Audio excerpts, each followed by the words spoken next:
Sabi ni Raul Manuel, meron daw siyang nakitang post sa social media na tungkol sa pagdukot ng dalawang kabataan. At meron din daw concerned citizen na nag-post. Tingnan natin kung hindi ba kasapi niya yung nag-post or nakatag lang sa kanya ang post para malaman niya kaagad ang mga nangyari sa kanyang mga kasapi. Panoorin natin to, guys. Are we really safer? Kaugnay nito, Mr. Speaker, ibabahagi ko rito sa Kongreso ang isang nakababahalang ulat na natanggap ng aming opisina. Noong isang gabi, may isang Facebook page na nag-post pasado alas 8. Ang sabi sa post, and I quote, "Awareness po sa lahat. May kidnap po ngayon sa harap ng Uriwad Lati. Dalawang dalagang babae. Please po, wag nang lumabas." End of quote. May isa pang post mula naman sa isang concerned citizen. Ang sabi sa kanyang post, and I quote, "Mga ka-Orayon, baka isa sa mga anak niyong dalaga yung kinidnap ngayon lang sa Barangay Lati, Orayon, Bataan, sa may Uriwad. Pilit daw sinakay sa kotse." End of quote. Nakarating ang post sa ating mga kababayan at sobrang alarma sila. Napag-alaman na ang nawawala pala ay dalawang kabataang kababaihan, sina Jed Tamano, 22 years old, at Jonila Castro, 21 years old. Nangyari ang pagdukot sa harap ng opisina ng Orayon Water District, Barangay Lati, Orayon, Bataan. Ayon sa ulat, peresahan silang kinuha ng 4 na armadong lalaki na may suot na mask at isinakay sila sa gray SUV. Makakatulong sana sa pag-alam sa konkretong pangyayari ang CCTV camera ng Barangay Uriwad Lati. Ngunit napag-alamang sira daw at hindi gumagana ang nasasabing CCTV camera. May natunton na eyewitness na nakakita raw ng pagdukot. At ilang oras makalipas ang pangyayari, nakita sa mismong lugar ang nasabing meron daw isang pares ng tsinelas at isang piraso ng sandals.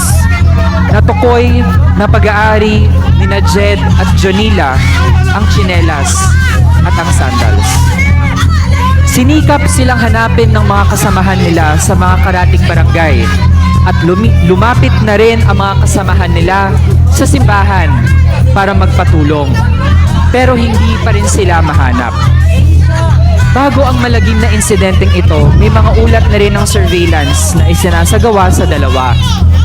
Ang huling text na nagawa nila ay noong isang gabi pa sa isang kaibigan. Ano ba ang ginagawa ni Jed at Jonila bilang mga kabataan?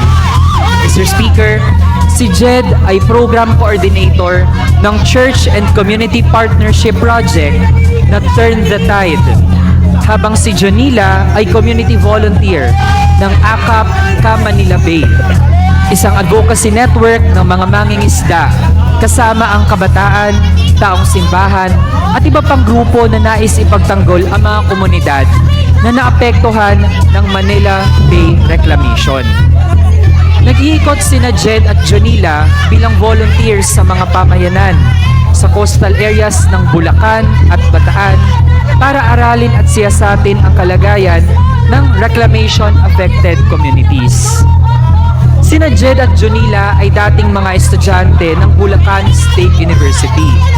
Si Jed ay Business Economics graduate, habang si Jonila pala, ay Psychology major.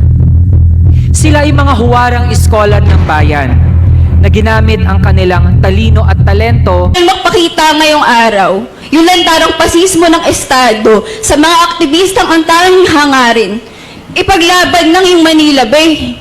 May nangyayaring reclamation projects doon. Ang problema doon yung mga mangingisdang mawawala ng hanap buhay. Pero nagagamit yung mga militar para ipatigil yung mga pagkilos, para pigilan yung mga kabataan, yung mga mangingisdang nandun. Yun ang tunay na issue dito. So nakikita nyo sa video guys, kayo nang humusga. Ang mga kabataan party list member nagwewelga dahil nahuli yung mga kasapi nila na si Jed at saka si Junella. Gusto nilang palayain. Eh kung ganun man lang, kung gusto yung palayain ang kasapi nyo, dapat makulong kayong lahat, ipakulong kayong lahat. Dahil kung ipapalayain natin yung mga dalawang yan, baka kung may mahuhuli naman, ganun din ang gagawin nila. Dahil kagawa ni Raul Manuel, sa utos ni Raul Manuel yan, inuutos, hindi man gagawa ng ano yan, hakbang yung mga kabataan na yan, kung walang utos galing sa taas. Sino bang nakakataas sa kanya? Si Raul Manuel.